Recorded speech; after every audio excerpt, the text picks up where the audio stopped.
애들 시험 봐야 됩니다, 여러분. 시험 보고 테스트를 해야 됩니다. 분수가 뭐예요? 묻는 초등학생 4년. 교사 원격진도 나 혼자 나간다. 원격 수업에 가려진 기초학력 민낯. 분수 그게 뭐예요? 갸우뚱하는 아이 초등학교 4학년의 눈빛을 보니 알겠다. 이건 정말 모르는 거다.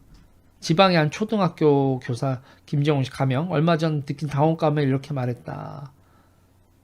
원격 수업으로는 커버가 안 되는 게 있는 거예요, 여러분. 근데 문제는 뭐냐면, 문제는 우리 교육감님들이 뭘 못하게 하냐면, 애들을 상처받게 하지, 이게 상처받으면 안 되잖아요, 애들이. 그러니까 뭘 하면 안 되냐? 받아쓰기도 하면 안 돼.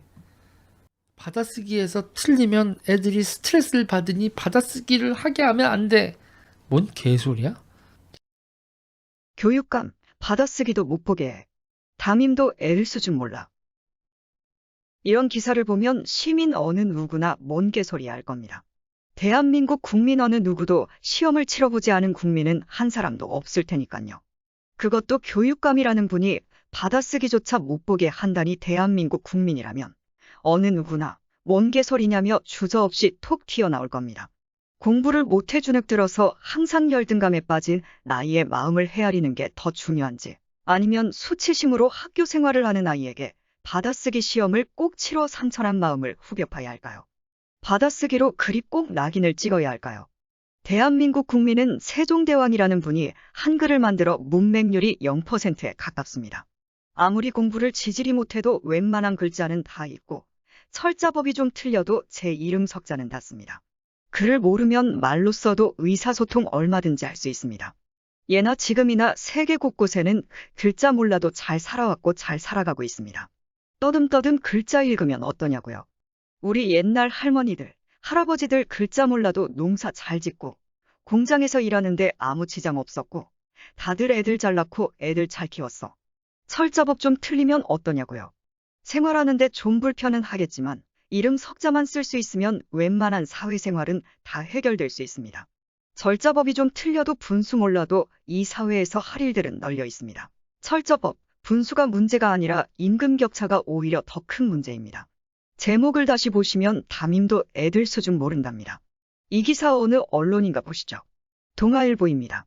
이런 기사 제목을 써서 진보교육감 조지겠다는 것입니다. 조질 것을 조져라. 진짜 헛소리하는 쓰레기 신문입니다. 담임이 생활기록부도 살펴보거나 학습지도 하다 보면 아이들 수준은 그리 오랜 시간이 지나지 않아도 자연히 알게 됩니다. 담임도 애들 수준 모른다고. 그런 교사가 있다면 당장 학교 담장 밖으로 쫓아내야 합니다. 동아일보가 대한민국 교사들을 애들 수준도 파악 못하는 무능한 교사로 매도하는데 교사들은 왜 이리 잠잠한가? 선생님, 삼역 선생님께서 자고 있어요. 얼마 전 경기 지역의 한 초등학교 교실에서 아이들이 수업 중인 담임 교사를 향해 외쳤다. 교실 뒤편 의자에 앉아 있던 협력 교사가 조는 모습을 본 것이다. 협력 선생님은 기초 학력을 높이기 위해 교육부가 학교에 배치한 기간제 교사다. 이 학교 관계자 미리 혐의도 없이 개학 일주일 전에 협력 교사가 학교를 갈 것이라는 교육청의 통보를 받았다. 서로 갑자기 한 교실에 두 교사가 있게 되니 마땅히 뭘 할지 모르셨던 것 같다고 전했다. 임용 대기자나 퇴직 교사들 등을 1년 한시 채용해 한 반 인원이 30명 이상인 초1에서 3학년 과밀학급에 배치한다. 전국적으로 1900명이 배치됐다. 한 교실 두 교사로는 기초학력 붕괴를 근본적으로 해결할 수 없기 때문이다. 그러니까 기초학력 붕괴가 되고 있으니 돈 써서 한 교실에 선생님 2명을 투입한다. 그러면 앞에서 수업을 하는 게 아니라 문제풀이를 하면서 한 명 한 명 지도해 줄 때 한 명당 15명씩 해서 누구 틀린 사람 모르는 사람 질문 문제 이거 모르겠다 이렇게 같이 풀어주고 이렇게 진행을 하면은 가능할 수도 있지. 근데 그게 아닌 거죠 지금 꼬라지가. 어떻게 해야 되는 교사가 2명 있을 때 수업 진행을 어떻게 해야 되는지에 대한 매뉴얼 같은 것도 하나도 없이 그냥 한 교실에 2명을 띡 집어넣은 거야. 그러면 어떻게 한다 선생님들이? 어떡하지? 어떡하지? 우리가 여기서 2명이 수업에 들어오면 어떡하지? 한 명은 칠판에 강의를 하면 한 명은 어떻게 해야 되지? 2명의 선생일 땐 수업을 어떻게 진행을 해야 되는 걸까? 알 길이 없는데 어떡하냐? 과밀학급이 있으면 선생님이 2명이면 15명씩 해서 분반을 해야지. 과밀학급 30명짜리 과밀학급이면 선생님이 2명이면 15명씩 분반을 해야지. 교실이 없어요. 선생님이 2명이 한 곳에 들어가세요.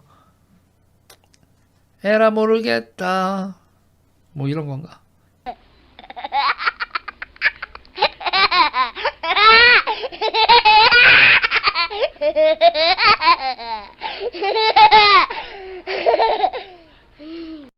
(2분의 1) 더하기 (3분의 1은) (5분의 2) 오늘 선생님한테 쪽팔리게 혼났다. 수도권 중학교의 김모 교장은 기초학력 미달 학생 지도교사가 보여주는 학생들의 수학 답안지와 1일장을 한참 들여다봤다. 도무지 왜 이렇게 쓴 건지 이해가 안 됐기 때문이다. 분수 덧셈은 기초학력 미달 학생 40명 중 40명이 5분의 1라고 답을 써놓은 상태였다. 정말 오랫동안 방치되고 누적되었다 싶더라고요. 이렇게. 김모 중학교 교장활. 초3 때 분수의 기초를 제대로 못 배우고 한글에서 쌍지읒도 모른 채 쭉 올라온 거죠. 그럴 수 있어요. 이 쓰레기 교장아. 그럴 수 있지. 인간에게는 누구에게나 학습에는 한계가 있습니다. ADHD 아동과 지적장애 자폐 학생들은 선천적으로 지적 한계가 있거나 학습의 집중도가 극히 낮아 아무리 옆에 끼고 가르쳐도 그 한계가 있습니다. 심각한 경우 지도가 아주 불능한 아이들도 있습니다. 이런 아이들에게는 그 한계를 뛰어넘으려고 할 것이 아니라 이 아이가 미래에 할 수 있는 일이 무엇이고 하고 싶은 일이 무엇인지 탐색하는 과정이 더 중요합니다. 그런 과정을 거치면서 자신에게 필요한 부분이 무엇이고 부족한 영역을 어떻게 채울 것인가를 스스로 찾게 도와주는 것으로 기초학력 지도가 이루어져야 합니다. 이 세상에는 분수 계산을 할 수 있어야 할 수 일과 분수를 몰라도 할 수 있는 일이 있는데 어느 것이 더 많겠나 생각해보면 아마도 분수를 몰라도 할 수 있는 일이 더 많을 것입니다. 이 쓰레기 교장에게 묻고 싶습니다. 왜 당신은 지적 기초학력만 제기하느냐고 묻고 싶습니다. 음악, 미술, 체육 판단력, 창의력, 사고의 깊이 등 감성적 영역에서도 많은 기초학력 부진이 있는데 이것들은 왜 문제점으로 지적하지 않는지 이해가 되지 않습니다. 사람의 능력을 나타내는 것에는 지능지수 IQ와 감성지수 EQ가 있습니다. 오늘날 성인 되어 직장 생활을 하면서 감성지수는 지능만을 검사하는 지능지수보다 더 중요시하는 경향이 있습니다. 기업체에서는 조직에서 상사나 동료, 부하 직원들 간에 얼마나 원만한 관계를 유지하고 있으며 개인이 팀워크에 어느 정도 공헌하는가를 평가하고 있습니다. 당신 교장들은 출장비를 교장협의회 연수라는 명목으로 유람선 경비로 몇십만 원씩 국고를 축내고 있습니다. 교장들의 이런 행위들은 기초도덕성 부진이라 하거나 기초판단력 부진이라 할 것입니다. 2분의 1 더하기 3분의 1도 못하는 아이들보다 출장비를 교장들 친목단체의 여행 경비로 충당하는 교장 당신들이 더 걱정이 됩니다. 시민들에게 묻습니다. 분수 계산도 전혀 모른다는 아이들과 출장비를 제멋대로 펑펑 쓰는 교장들과 어느 쪽이 더욱 국가 장래를 위해 걱정됩니까? 초등학교는 6년간 시험을 안 보잖아요. 게다가 코로나19까지 겹쳤으니 운 나쁘게 6년 내내 사명감 없는 선생님을 만나면 이런 상태로 중학교에 옵니다. 사명감 없는 선생님이라니, 아니 이 싸가지 봤나. 요 싸가지 중학교 교장이 기초학력 부진을 초등학교 교사들 책임으로 떠넘기네요. 싸가지 대학 교수들과 똑같은 얘기 하는군요. 대학교들이 하는 소리가 대학 입학생들이 수학 능력이 너무 떨어져 미적분을 다시 가르쳐야 한다고 하죠. 요 개싸가지 교장, 대한민국 교육과정에 대해 뭘 모르고 있나 봅니다. 우리나라 교육과정은 한번 뒤처지면 다음 학년에서도 따라갈 수 없는 구조입니다. 기초학력 부진은 그 원인이 학습자에게 가장 많겠지만 교육 환경이 큽니다. 생물이 잘 자라려면은 햇빛, 물, 양분이 있어야 하는데 햇빛이 없는 깜깜한 동굴에서 물이란 거름이랑을 아무리 퍼준다 한들 그 생물이 자라겠느냐 말입니다. 초1은 받아쓰기나 일기쓰기 시키지 말라. 요즘 학생들은 초1부터 중1까지 시험을 보지 않는다. 받아쓰기를 지도하지 말는 것이 아니라 받아쓰기 시험을 하지 말라는 것일geb니다. 그리고 일기쓰기 지도를 하지 말라는 것이 아니고 일기검사를 하지 말라는 것일geb니다. 설마 진보교육감들이 쓰기 지도를 하지 말라 했겠나? 일기쓰기 지도를 하지 말라 했겠나? 이 멍청한 기자야 국어 쓰기 지도와 받아쓰기 시험도 구분 못하냐? 일기검사를 왜 담임이 해야 하나? 이건 인권침해야. 일기검사하는 교사가 있다면 그걸 학생인권 침해로 기사를 써야 올바른 기자입니다. 일기검사와 일기쓰기 지도를 모르는 기자가 그게 참 언론이냐. 쓰레기 언론이지. 아픈 곳을 모르는데 어떻게 치료를 해요? 초등학교 1학년부터 중1까지 시험을 보지 않는다. 시험을 보면 애들을 줄 세우기를 하는 거니 시험을 보지 않는다. 와, 시험이 없으니 애들은 내가 못하는 걸 들킬 길이 없다. 야, 놀자. 초등학교 1학년부터 중1까지 시험을 보지 않는다. 받아쓰기도 못한다. 누가 그랬어요? 교육감님이 하지 말래요. 교육감님이 하지 말래요. 진보 교육감? 참 훌륭한 교육감들이죠. 까라TV가 작아진 보교육감이라고 탓도 많이 했지만 이 기사를 보고 진보 교육감 자랑스럽습니다. 어느 지역 교육감일까? 기사 내용으로 보아 수도권인데 서울, 경기, 인천 어디일까요? 다음 영상은 범죄 심리학자 김지성 교수가 그랜드 마스터 클래스에서 우리의 열등감은 어디서 오는가입니다. 여러 범죄 사례를 들어 범죄의 원인인 열등감은 어디에서 오고 어떻게 극복할 수 있을까에 대한 내용입니다. 열등감은 사회적 비교에서 발생하는 것으로 모든 법죄의 원인으로 어렸을 때 생긴 열등감이라 하였습니다. 우리 대한민국 아이들은 하루하루가 전쟁터이고 남들과 비교됩니다. 공부를 잘하든 공부를 못하든 우월감과 열등감이 수시로 교차합니다. 열등감 진짜 무서운 것입니다. 열등감이라는 사실을 받아들이지 못하고 제때 해소하거나 처리하지 않으면 쌓이고 쌓여서 엄청난 적대감과 분노로 표출되기 때문입니다.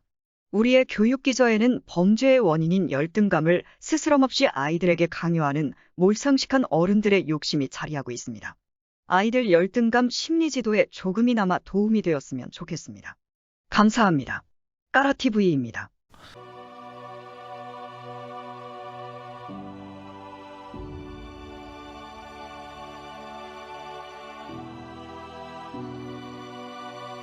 사실은 범죄자들뿐만이 아니고 많은 사람들이 때로는 열등감을 느끼고 당연히 때로는 내가 아무것도 못할 것 같은 느낌이 들고 무가치감의 상태를 경험할 때가 분명히 있죠. 그럼 제로 스테이트를 경험한다고 해서 이 세상 모든 사람들이 범죄를 저지르는 것이 당연히 아니고 그 중에서도 범죄를 저지르는 것은 매우 극소수인데 그러면 어떤 사람은 범죄를 저지르고 어떤 사람은 열등감이 들어도 범죄를 저지르지 않는 이 차이는 어떻게 설명할 것인가? 그러면 사실 이 그랜드마스터 클래스는 그 질문을 하는 시간이죠. 저는 사실 이 강연을 준비하면서 우리 모두 저 자신을 포함해서 다음과 같은 질문에 저희 스스로 생각해보는 계기가 되었으면 하고 이 강연을 준비했는데요. 처음에 시작했을 때 말씀드렸던 것처럼 나는 어떤 부분에서 열등감을 느끼는가, 그리고 나는 왜 이러한 열등감을 느끼는가, 나의 이러한 열등감은 어디에서 오는가, 이러한 질문을 범죄자들의 사례를 보면서 과연 내가 남보다 특별하다는 것을 굳이 보여주려고, 나 자신을 속이면서까지 보여주려고 이러한 행동을 어디서 하게 되는가, 그리고 왜 이러한 행동을 하게 되며 결국 우리의 열등감은 어디에서 오는가라는 질문에 여러분들이 한번 생각해 보실 기회가 되었으면 하는 마음에서 준비를 했는데요. 특히나 한국 사회에서의 열등감의 원천에 대해서 살펴보면 일단 첫 번째로 열등감이라는 감정은 그 단어 안에도 나와 있듯이 비교가 전제가 됩니다. 우월감과 열등감이라는 감정은 사실 혼자 단독으로는 있을 수 없는 감정이고 다른 사람들과 비교했을 때 사회적 비교를 통해서 이 열등감이란 감정을 사람들이 느끼게 되죠. 제가 붙여놓은 저 사진은 이제 97년도 제가 대학을 갈 때였는데요. 97년도 수능의 배치표입니다. 예전에는 수능 시험, 학력고사라든지 수능 시험을 보고 나면 그 다음 날로 유명한 몇 개 학원에서 저러한 수능 점수에 맞는 배치표라는 것이 배부가 되었습니다. 제가 이 강연을 준비하면서 요즘 무려 20년이 지났는데 요즘은 어떻게 달라졌나 하고 찾아봤더니 별로 달라진 것이 없더라고요. 뭐 수시 전형이라든지 이런 전형의 숫자만 많아졌을 뿐이지 사실은 수능 점수에 따라서 학생의 진로라든지 본인이 무엇을 하고 싶은지가 무시된 채로 본인의 수능 점수에 맞는 배치표라는 것이 여전히 존재하고 그것이 학생의 진로, 진학에 상당히 중요한 기준이 된다라는 것이 현재까지도 계속되고 있는 상황으로 보입니다. 그래서 우리가 어떤 상황에서 열등감이 들 때는 제가 바라는 것은 여러분들께 나의 열등감이 굳이 내가 사회적 비교를 하지 않아도 될 상황에 남들보다 내가 뭐 못하다 이러한 비교를 통해서 열등감을 자기 자신에게 강요하고 있는 것은 아닌지 생각해 볼 필요가 있다는 것입니다.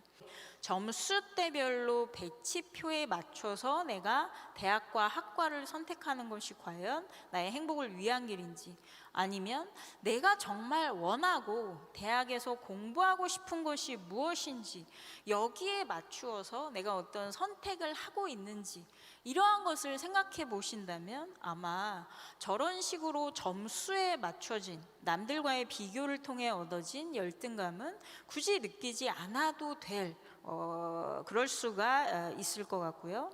또한 두 번째로 내가 또 열등감이 들 때 여러분들께서 멈춰서 한번 생각해 보셨으면 하는 것은 이 내가 느끼는 열등감, 내가 남보다 못하다라는 이 감정이 결국은 내 머릿속에 있는 주관적인 해석에서 비롯된 것이다 라는 점을 깨닫는 것이 굉장히 중요합니다.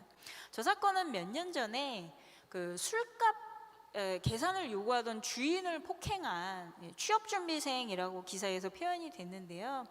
저 상황은 친구들 몇 명이 술을 마시고 있다가 그 한 명을 제외하고 모두 담배를 피러 나갔는데 그 술집의 주인분께서 그러니까 이 사람들이 가는 걸로 오해를 하고 한 명 남아 있는 이제 저 사람에게 술값을 요구하니까 저 이제 취업준비생이 친구들이 간 게 아니다 잠깐 담배 피러 나간 것이다를 설명하는 과정에서 그 친구들이 들어오게 된 거예요. 그래서 주인분이 이제 멋쩍은 마음에 내가 좀 성급했구나라는 멋쩍은 마음에 웃으셨는데 그거를 보고 저 이제 취업준비생이 술값도 안 낸다고 나를 비웃는구나라는 오해를 하게 돼서 순간적으로 그 주인분을 폭행했던. 그래서 이제 조사 당시에 저렇게 얘기를 한 거죠. 취직이 되지 않아 자존감이 많이 낮아진 상태였는데 주인이 나를 보고 비웃는 것 같아 화가 났다. 이제 저러한 것들은 사실 오로지 본인의 머릿속에 있는 해석, 내가 갖고 있는 열등감의 기저가 되어서 저런 폭력적인 행동을 하게 된 것이죠. 그래서 나는 남들보다 못하고 나는 무가치감의 상태이고 이럴 때 다시 한번 이것 또한 결국 내 머릿속에 있는 주관적인 해석에 불과하다라는 생각을 한 번 더 해보셨으면 합니다. 그리고 한 가지 더는 우리가 인생에서 그 얼마 전에 정연과 조코비치의 그 플레이를 보신 분들이 아마 이 안에 계실 텐데요.